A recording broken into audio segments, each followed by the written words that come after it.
یہ تو بتا دیا گیا کہ سچ جو ہے وہ نیکی ہے اور جھوٹ بدی ہے، لیکن اب عملاً کیا ہوتا ہے؟ آپ سچ بولیں تو نقصان ہوتا ہے اور جھوٹ بولیں تو فائدہ ہوتا ہے۔ ہمارے زندگی کا تجربہ تو یہی ہے کہ سچ بولنے کا اکثر و بیشتر نقصان ہے اور جھوٹ بولنے کا فائدہ ہے۔ تو پھر یعنی یہ کہ نفع نقصان کو اگر آپ بنیاد بنائیں گے تو اس کا نتیجہ یہ ہے کہ آپ جھوٹ کی طرف جائیں گے، سچ کی طرف نہیں جائیں گے۔ اے دیانت برتو لانت از تو رنجے یافتم، کہ وہ تمہارے سے تو اے دیانت کے اوپر کہتا ہے تم پر لعنت ہو کہ تجھ سے تو رنج آتا ہے، دکھ آتا ہے، علم آتا ہے، تکلیف آتی ہے۔ اے خیانت برتو رحمت، خیانت تیرے اوپر تو لاکھوں رحمتیں ہوں۔ ایز تو گنجے یافتم، اس سے مجھے خزانہ ملتا ہے، گنج ملتا ہے، دولت ملتی ہے، سرمایہ ملتا ہے۔ تو یہ بنیادی بات اب یہ ہو گئی کہ اگر اس معیار پر آپ دیکھیں گے، جس اصل میں دنیا میں تو یہی معیار دیکھا جاتا ہے، نفع بخش ہے کیا ہے، نقصان دہ ہے کیا ہے، تو اس میں پھر سچ نفع بخش نہیں ہے، سچ تو نقصان دہ ہے، جھوٹ ہے کہ جو نفع بخش ہے۔ تو اب اس نیکی کی طرف کوئی بھی نیکی ہو تو اس میں نقصان کا پہلو بہرحال رہے گا، دنیا کا آرام تجنا پڑے گا، دنیا کی قربانی دینی پڑے گی۔ اور پھر یہ کہ اگر وہ آپ اسلام کی بات کریں گے جس میں اصل بات ہی قربانی کی ہے، یعنی آپ نے جان کی بھی قربانی دینی ہے، مال کی بھی قربانی دینی ہے، آج کل میں کہتا ہوں کیریئر کی بھی قربانی دینی ہے، نوکری کی بھی قربانی دینی ہے، کاروبار کی بھی قربانی دینی ہے، اولاد کی بھی قربانی دینی ہے، اپنی بھی قربانی دینی ہے، ہر شے کی قربانی دینی ہے، تو بھئی اس کی موٹیویشن کیا بنے گی؟ انسینٹیو کیا ہے کہ میں یہ قربانی دوں؟ اسی لیے وہ غالب نے چیخا تھا نا کہ جانتا ہوں ثواب طاعت و زہد پر طبیعت ادھر نہیں آتی، تو نہیں آتی تو کیوں نہیں، کیسے لائی جائے؟ مسئلہ تو یہ ہے، سوال یہ ہے کہ اسے ادھر کیسے لایا جائے۔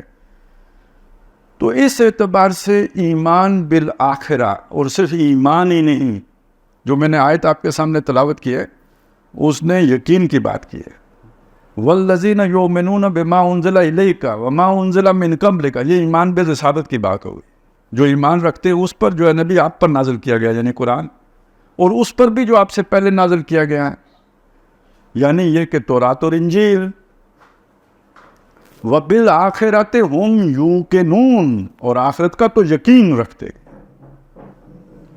اب یہ یقین کے لفظ کو اگر آپ نے سمجھ لو تو اس کو یوں سمجھ لیں کہ یقین اس کے ماننے کو کہتے ہیں جس کے ساتھ شک کا کانٹا نہ ہو۔ اگر کوئی شک ہے، ذرا سا بھی شک ہے، مشکوک ہے، پتہ نہیں یہ بات ہے یا نہیں ہے، یا یہ کہ اس کے وہ ہر وقت بالکل برننگ فیتھ کی طرح سامنے نہیں ہے، ذرا دھندلا ہے، دھندلا سوچ، وہ خیال، وہ تصور، وہ سوچ ذرا سی دھندلی ہے، کھول کے آنکھ میرے آئینہ افکار میں آنے والے دور کی ایک دھندلی سی تصویر دیکھ، اگر وہ آنے والی اس آخرت کی تصویر دھندلی ہے، یہ یقین نہیں ہے۔ یقین تو دھندلی تصویر نہیں ہوتی، بڑی کلیئر پکچر اگر آپ کے ذہن میں نہیں ہے تو یہ یقین کی کیفیت نہیں ہے، یہ ایک دھندلے یقین کی کیفیت ہے یا مشکوک یقین کی کیفیت ہے۔ اس دھندلے یقین اور مشکوک یقین کو قرآن مجید نے بیان کیا ہے، ان نظن الا ظنا، نہیں ہے مگر ہمیں گمان سا ہوتا ہے، وما نحن بمستيقنين، ہمیں اس کا یقین نہیں ہو پا رہا، گمان سا ہوتا ہے۔ اب ہم میں سے ہر کوئی ذرا آخرت کو سوچے نا، میں آپ کو دیکھ رہا ہوں، مجھے یقین ہے آپ میرے سامنے موجود ہیں، آپ مجھے دیکھ رہے ہیں، آپ کو یقین ہے کہ میں آپ کے سامنے موجود ہوں۔ جب ہم آخرت کو دیکھتے ہیں تو اسی طرح دیکھتے ہیں جیسے کلیئرٹی کے ساتھ ایک دوسرے کو دیکھتے ہیں، یا ذرا دھندلی سی تصویر بنتی ہے؟ تو اگر تصویر دھندلی سی بنتی ہے تو پھر یہ سمجھ لینا ان نظن الا ظنا وما نحن بمستيقنين کی کیفیت ہے۔ اس کیفیت کے ساتھ عمل کرنا بہت دشوار ہو جائے گا۔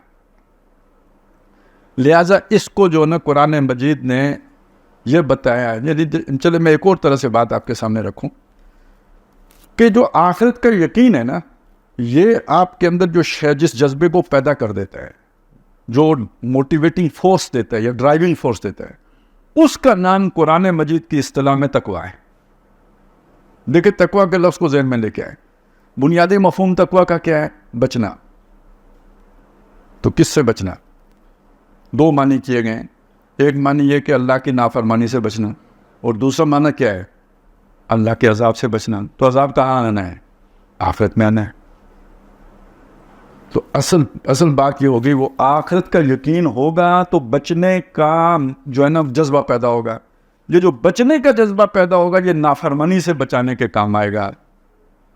اس جذبے کا نام قرآنی نام تقویٰ ہے. اب آپ یوں دیکھ لیں جہاں اللہ نے کوئی حکم دیا ہوگا اس حکم کے ساتھ تقویٰ کا ذکر زیادہ آئے گا.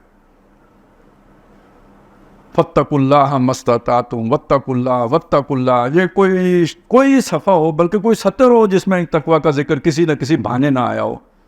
تو یہ اسی لیے ہے کہ یہ کوئی دنیا کا نفع اس پر عمل کرنے کے نتیجے میں آپ کو حاصل نہیں ہوگا, نقصان ہی ہوگا. تو اب دیکھیں نا امتحان کیا ہے. وَلَنَبْلُوَنَّكُمْ بِشَيْءٍ مِّنَ الْخَوْفِ وَالْجُوعِ وَنَقْصٍ مِّنَ الْأَمْوَالِ وَالْأَنفُسِ وَالثَّمَرِ. یہی امتحان ہے نا, یہ سب نقصان ہو رہا ہے. جب نقصان ہوگا تو میں بچنے کی کوشش نہیں کروں گا. تو بچنے کا کیا مطلب ہوگا؟ نقصان سے بچنا. میری جان بچ جائے, میرا مال بچ جائے, میری نوکری بچ جائے, میرا کاروبار بچ جائے. تو اس کے پیچھے موٹیویٹنگ فورس کیا ہے؟ دنیا. اب یہ دنیا کو اوور کم کر کے میں یہ سوچوں کہ یہ لٹانا ہے, کھپانا ہے, لگانا ہے, اس کو میں نے ختم کر دینا ہے, نیست و نابود کر دینا ہے. تو موٹیویٹنگ فورس کیا ہے؟ تو ہوگی تو یہ بات ہوگی نا, اس کے بغیر تو یہ کام ہو ہی نہیں سکتا. یہ ہے اصل, یعنی عمل کی بنیاد یقین آخرت بنتا ہے, اس کے بغیر نہیں ہوتا. یہی بات ہے وہ جو میں نے آیات ابھی آپ کے سامنے تلاوت کی تھی اس میں بھی آئی ہیں. ان الانسان لیطغی, بے شک انسان سرکش ہو جاتا ہے.